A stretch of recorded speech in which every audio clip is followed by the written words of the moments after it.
For decades, one word has been synonymous with secrecy: Switzerland. From the numbered bank accounts of the 20th century to the digital bunkers of the 21st, this small alpine nation has built an entire national identity around one simple promise: your secrets are safe with us. Is the reason why the world's biggest privacy companies like Proton, Threema, and NIM set out shop in Geneva and Zurich. We've always been told that if you want your data out of the reach of the NSA, the EU, or the watchful eyes of the Five Eyes Intelligence Alliance, you put it in Switzerland.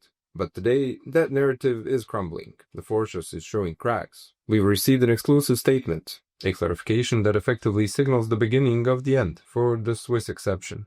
Proton, the champion of encrypted email and VPNs, has confirmed to CyberInsider that they're moving their physical infrastructure out of the country. Why? Because the Swiss government is pushing a new law that could turn this privacy haven into a surveillance state. Today, we're going to break down exactly what is happening, why Proton is backing up its servers, and whether this means your data is actually in danger.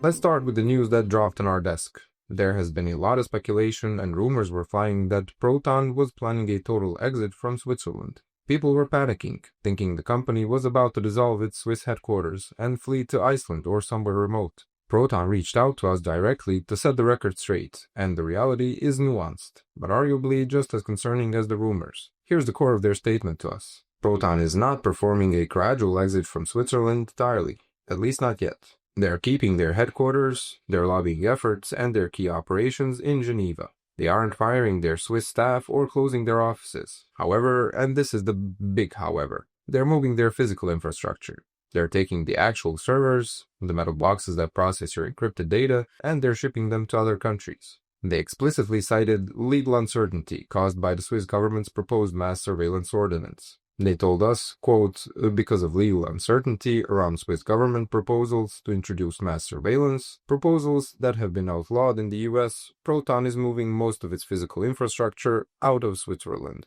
This is huge. A company whose entire brand is built on the Swiss cross is now saying it is safer to host our computers outside of Switzerland than inside it. So what exactly is the Swiss government trying to do? Why is a company like Proton, which has fought legal battles for a decade, suddenly so spooked? It all comes down to a piece of legislation with a very boring name: the Ordinance on the Surveillance of Correspondence by Post and Telecommunications, or OSCPT. This ordinance was introduced by the Swiss Federal Council back in January 2025, and it's a privacy nightmare. Historically, telecom laws applied to, telecom companies, things like Swisscom or your internet service provider. But this new revision expands the definition to include what they call derived communication service providers. In plain English, that means apps, messaging apps, email services, VPNs. If you run a service that lets people communicate, you fall under this law, and the requirements are draconian. If this law passes in its current form, any service with more than 5,000 users, which is basically a tiny startup in the tech world, would be forced to impose mandatory user identification. Imagine signing up for an encrypted email account. Right now, you can do that anonymously, but under the OSCPT, Proton would be legally required to verify your identity. They might have to ask for a phone number or worse, a government ID, just to let you open an account. But it gets worse. The law also mandates that these companies retain user data for 6 months after you stop using the service. And if the company holds the encryption keys, they would be forced to decrypt communications on request by the authorities. For the big players, companies with over 1 million users or 100 million francs in revenue, the law demands round-the-clock compliance obligations and real-time interception capabilities. That is not a privacy haven, that's a surveillance dragnet. Now you might be asking, if this law hasn't passed yet, why move now? Proton isn't waiting around to see if the handcuffs click shut. They're engaging in what they call a targeted operational adjustment. And the first casualty of this move is their new service, Lumo. For those who missed the launch, Lumo is Proton's entry into the AI space. It's a privacy-focused AI service, and it makes perfect sense that Lumo is the first thing to go. AI infrastructure is expensive and heavy. It requires massive data centers and huge investment. If you're going to spend hundreds of millions of dollars building server farms for a new product, you need to be 100% sure that the government isn't going to seize those servers or force you to backdoor them in 2 years. Proton told us directly, Lumo will be the first product to move. This is a strategic signal. By moving their newest, most capital-intensive product out of the country immediately, they're telling the Swiss Federal Council, we're serious. You're losing investment. You're losing the future of the tech industry. It's a warning shot, but it's also a safety measure. If the law passes, Lumo is already safe in another jurisdiction. If the law is rejected, maybe they bring it back, but right now, the trust is broken.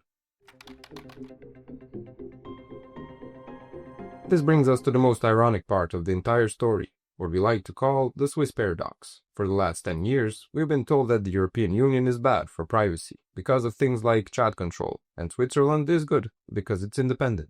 But look at Proton's statement again. They said these Swiss proposals are proposals that have been outlawed in the EU. We've reached a bizarre point in history where Germany might actually be a safer place for privacy data than Switzerland. The EU has the GDPR, or General Data Protection Regulation. While the GDPR is annoying for cookie pop-ups, it actually provides extremely strong protections against the kind of indiscriminate mass surveillance that the Swiss is proposing. The European Court of Justice has repeatedly struck down that data retention laws are too broad. Switzerland, on the other hand, is not in the EU. They don't have the European Court of Justice to save them. If the Swiss Federal Council passes this ordinance, there is no higher court in Strasbourg to appeal to. That is why you're seeing reports that Germany is the leading candidate for Proton's new infrastructure. Germany has a very strong constitutional tradition of privacy, and they take surveillance very seriously. So we're seeing a flip. The Swiss cross might soon be a liability, while a server rack in Frankfurt becomes the gold standard. I want to take a moment to address the techies in the audience, because I know what you're thinking. Does it actually matter where the servers are if the encryption is good? Proton was very careful to emphasize this in their statement to us. They said, regardless, it's important to keep in mind that Proton's products don't rely solely on legal protections. Our use of end-to-end encryption and no-locks policies remains as safeguards for our users' privacy. This is a crucial distinction. If you use Proton Mail or Proton Drive, your data is encrypted on your device before it ever hits a server. Even if the Swiss government or the German government or the US government seizes the physical server, all they should see is gibberish. They can't decrypt it because they don't have your password. However, metadata is a different story. Metadata is the who, when, and where. Who did you email? When did you log in? How much data did you upload? If the Swiss law forces Proton to log that metadata and verify your identity, end-to-end encryption won't save you from being identified. The content of your messages might be safe, but the fact that you sent them would be logged. By moving the infrastructure to a jurisdiction that forbids this kind of logging, Proton is trying to protect the metadata, not just the content. They're trying to ensure that, when they say no logs, they can legally keep that promise.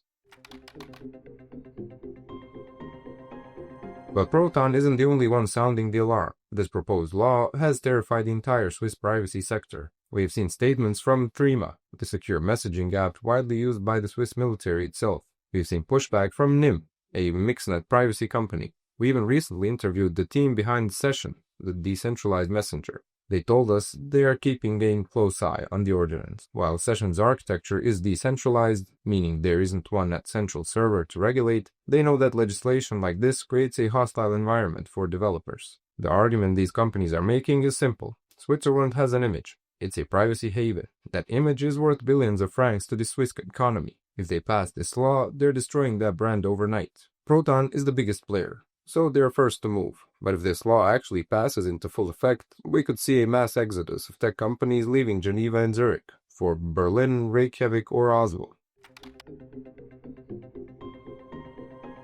So what does this mean for you, the user? If you have a Proton account, you don't need to panic and delete it today. In fact, Proton's move to transfer infrastructure out of Switzerland is a good thing for you. It shows they're being proactive. They're prioritizing your safety over their national loyalty. They're hedging their bets. HQ stays at Geneva to fight the political fight, but the servers, the things that actually hold your digital life, are moving to safer ground. But this story is a wake-up call. The map of the internet is changing. We can no longer assume that a specific flag on a server guarantees safety. Laws change, governments change, and the safe havens of yesterday can become the surveillance states of tomorrow. We'll be following the progress of the OSCPT draft very closely. If the Swiss government decides to push this through, we'll likely see the physical infrastructure of the privacy internet shift entirely to the European Union.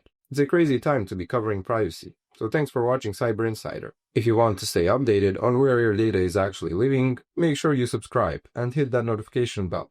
We'll see you in the next one.